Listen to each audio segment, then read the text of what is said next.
posodo stresemo skuto, vanilin sladkor, jajce, stopljeno maslo in premešamo. Dodamo sol in ostro moko, nato premešamo.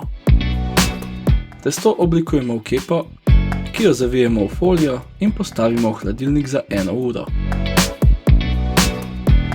Slivam odstranimo koščice. Testo razdelimo na 10 delov. Vsakega oblikujemo v krog, v katerega postavimo slivo in stresemo sladkor, nato pa oblikujemo v cmok. Cmoke kuhamo v soljenem kropu 12 do 15 minut.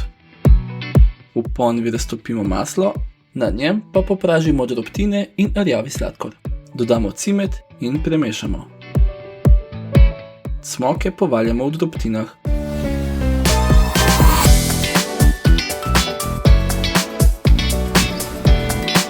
Dober tek!